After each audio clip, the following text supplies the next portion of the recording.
गति 100 शब्द प्रति मिनट। डिक्टेशन शुरू होगा 5 सेकेंड बाद। Ready, start.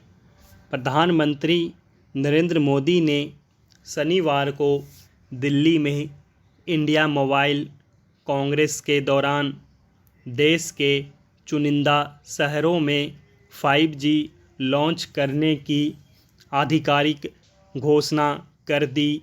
हालांकि यह घोषणा महज औपचारिकता नहीं है।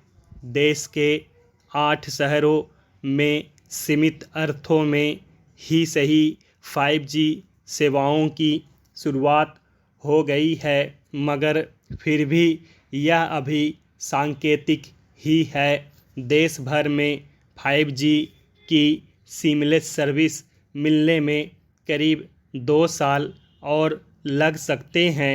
बहरहाल, यह तो कहा ही जा सकता है कि देश 5G के दौर में प्रवेश कर चुका है।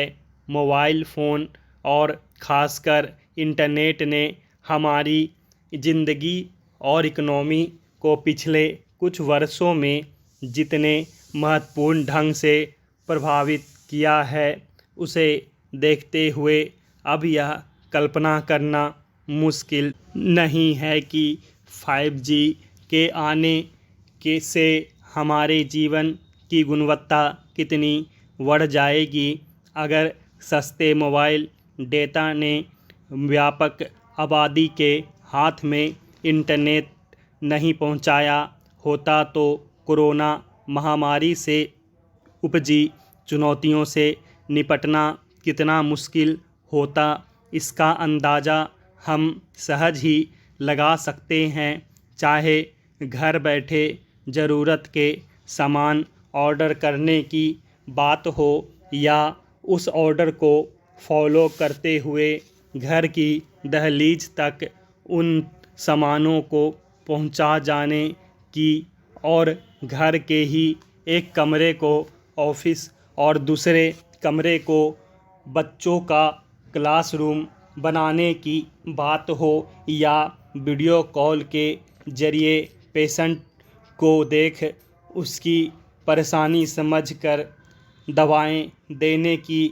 उस दौरान पूरी ज़िंदगी मानो इंटरनेट के ही सहारे संचालित हो रही थी, मगर 4G के ज़रिए उपलब्ध हो रही सेवाओं में बाधाएं भी कम नहीं थी। कहीं नेटवर्क मौजूद नहीं रहता था, तो कहीं कमज़ोर नेटवर्क के चलते काम होते होते रह जाता था। अब 5G के तहत हमें इंटरनेट की तेज़ स्पीड तो मिलेगी ही, इन सेवाओं के कई नए आयाम भी हमारे सामने खुलेंगे। ऐसे कुछ संभावित बदलावों का शनिवार को ही प्रदर्शन भी हो गया।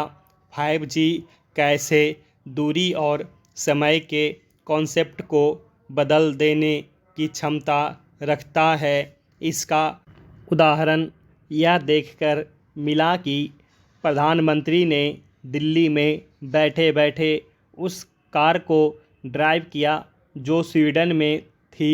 हालांकि इन सुविधाओं को जनसामान्य के स्तर तक पहुंचने में थोड़ा वक्त लगेगा, लेकिन जिस तेज़ी से देश में इंटरनेट का विस्तार हुआ है, 2014 में 25 करोड़ इंटरनेट यूज़र वाले इस देश में आज 85 करोड़ यूज़र हैं, उसे ध्यान में रखें तो आने वाले समय में काम धंधों के स्वरूप और उसे लोगों तक पहुंचाने के ढंग में ही नहीं, उसके ज़रिए हमारे रोज़ाना के कामकाज निपटाने के तरीके में भी आमूल बदलाव होने वाले हैं। लेकिन इसके साथ ही इस बात का भी ख्याल रखना होगा कि यह सेवा सस्ती हो, ताकि देश की अधिक से अधिक आबादी इसका फ़ायदा उठा सके।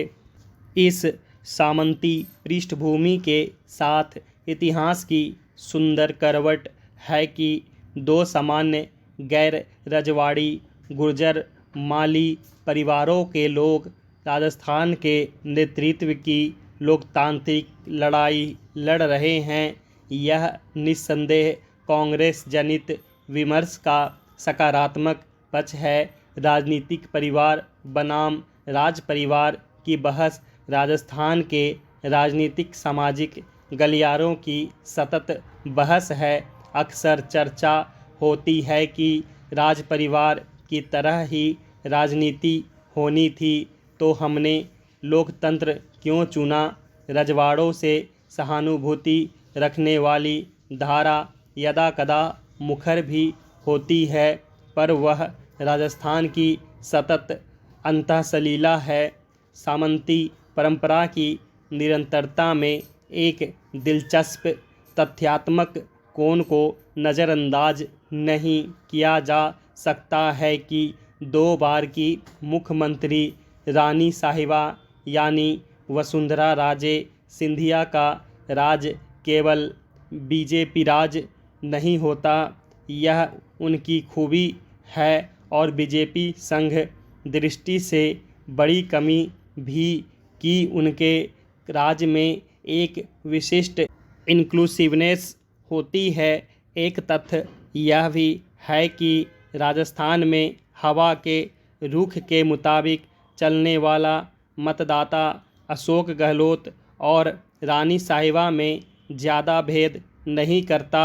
राजनीतिक गलियारों में अक्सर कहा जाता है कि अशोक गहलोत और रानी के भेद में अभेद निहित है। दूसरी तरफ सचिन पायलट राजस्थान में पार्टी समर्थक युवाओं में ही नहीं, उससे बाहर के युवाओं में भी एक सुदर्शन आकर्षक व्यक्तित्व के कारण प्रिय नेता हैं।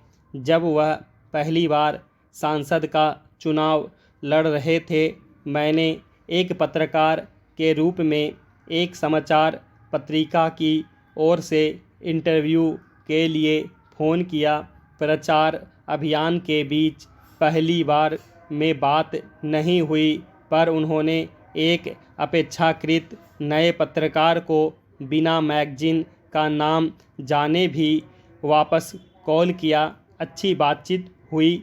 वह सरल विनम्र युवक की छवि आज भी एक अस्थायी भाव की तरह जीवन में शामिल है। उसे खंडित करने का कोई कारण नहीं बना है।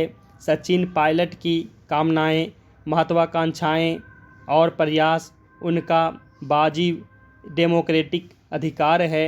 वह अपने पिता राजेश पायलट की सुयोग्य विरासत के भी धनी है। उसके बरक्स यह भी उल्लेखनीय है कि कांग्रेस आलाकमान अगर पूरे देश का पार्टी नेतृत्व अशोक गहलोत के हाथ में देना चाहती थी तो उनका स्वाभाविक प्राकृतिक हक था कि अपने बाद अपने प्रदेश में तो उत्तराधिकारी चुन सके। अगर उन्हें यह अधिकार नहीं मिला तो यह सवाल तो बनता है कि उन्हें राष्ट्रीय जिम्मेदारी कितनी और कैसी दी जा रही थी। यह सवाल अब आसानी से पीछा नहीं छोड़ने वाला। अशोक गहलोत ने इस प्रकरण में संख्या बल दिखाया है। सचिन के पास संख्या बल तुलनात्मक रूप से कम है, मनोबल ज़्यादा है। दोनों अर्थों की खास राजनीतिक महत्ता से कौन इनकार कर सकता है। अगर बनते तो अशोक गहलोत कांग्रेस के इतिहास में राजस्थान से पहले अध्यक्ष होते। डॉक्टर शंकर दयाल शर्मा मेरी जानकारी में अकेले अध्यक्ष रहे हैं जिनका राजस्थान कनेक्शन था। जयपुर में उनकी ससुराल थी। स्टॉप।